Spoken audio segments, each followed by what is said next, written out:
ప్రభుత్వం అధికారంలోకి వచ్చాక రెడ్ బుక్ రాజ్యాంగం ఈ రాష్ట్రంలో నడుస్తుంది.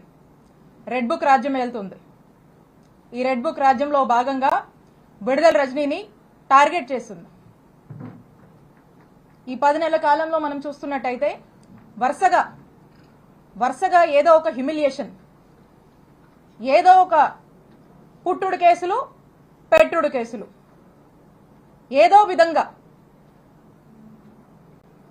గాలి మాటలు పోగేసుకొని ఇష్టం వచ్చినట్టుగా వాళ్ళకున్నటువంటి అనేక మీడియా ప్లాట్ఫామ్స్ ని వాడుకొని, ఎలక్ట్రానిక్ మీడియా కావచ్చు, ప్రింట్ మీడియా కావచ్చు, సోషల్ మీడియా ప్లాట్ఫామ్స్ కావచ్చు, వాళ్ళకు అనుకూలంగా ఉన్నటువంటి అన్ని మాధ్యమాల్ని కూడా వాడుకుంటూ వరుసగా హ్యూమిలియేట్ చేస్తూ, డిఫేమ్ చేస్తూ, అదిగో విడుదల రజనీ, ఇదిగో విడుదల రజనీ, అదే ఆవు కథ, అదే కథ, అదే కథ, ఎక్కడ చూసినా కూడా అదే కథ వరుస పెట్టి రిపీట్ చేసి చేసి చేసి చేసి మొత్తానికి ఈ రోజుకి ఒక కన్క్లూజన్ కి తీసుకొచ్చారు.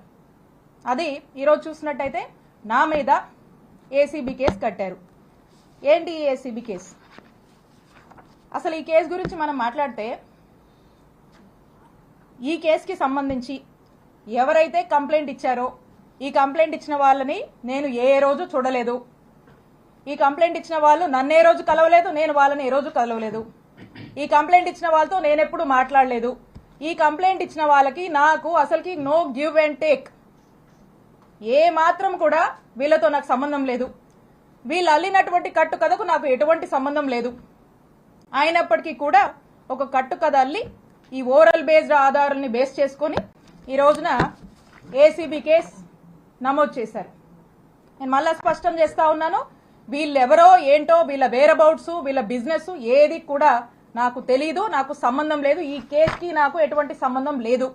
కేవలం ఒక పొలిటికల్ క్లౌడ్ తో దీని వెనకాల కొంతమంది ఉండి, వాళ్ళ వెనకాల కొంతమంది ఉండి చేస్తున్నటువంటి, విడుదల రజనీని టార్గెట్ చేస్తున్నటువంటి ప్రయత్నంగా రెడ్ బుక్ పాలన పరాకాష్ఠగా ఈ కేసుని ఈరోజు చూడాల్సినటువంటి అవసరం ఉంది అని తెలియజేస్తున్నా. ఇప్పుడు అసలు ఈ కథ ఇదొక కట్టు కథ, చక్కటి కట్టు కథ.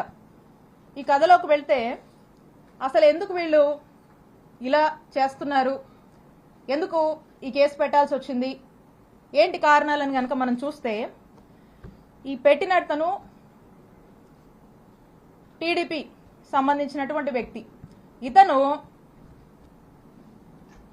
ఇతను ఈ కథకి వీళ్ళని ముందుండి నడపడానికి గల కారణం ఒక డైరెక్టర్ ఉన్నాడు. ఈ డైరెక్టరు, ఈ స్క్రీన్ ప్లే, వీళ్ళంతా కూడా ఈ యాక్టర్స్, ఆర్టిస్టులు వీళ్ళంతా.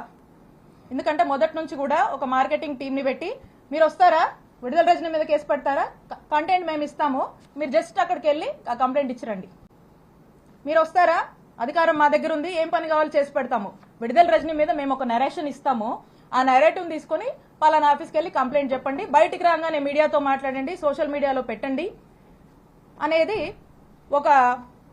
ఒక ఎజెండా పెట్టుకున్నారు. ఒక మోడస్ ఆపరెండా రన్ చేస్తున్నారు.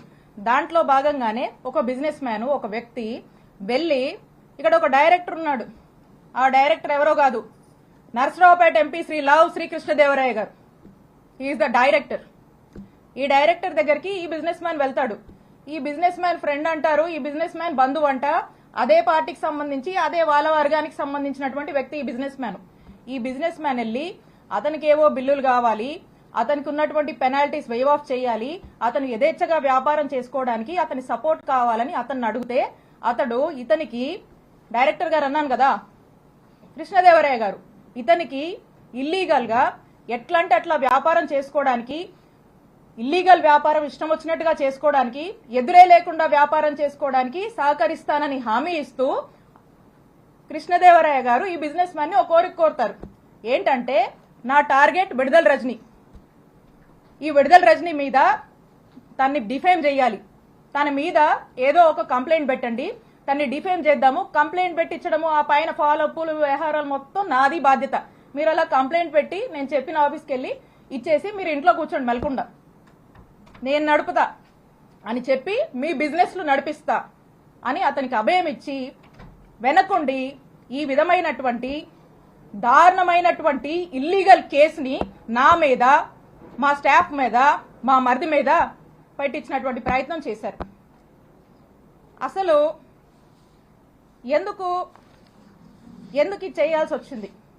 కృష్ణదేవరాయ గారికి కూడా ఎందుకు ఇలా చేయాల్సి వస్తుందంటే, కృష్ణదేవరాయ గారికి విడుదల రజనీ అంటే కోపం కొంచెం ఎక్కువేనండి, ఎక్కువ కోపమే. ఎందుకో నాకు కూడా కారణాలు తెలీదు, కానీ రకరకాల కారణాలు ఆయనే అనుకుంటాడు, రకరకాల కారణాలు ఆయనకే ఉన్నాయి. సరే, ఎందుకంటే దానికి కూడా కథ ఉంది, అది కూడా చెప్తా. అయితే ఆ కథ ఏంటంటే,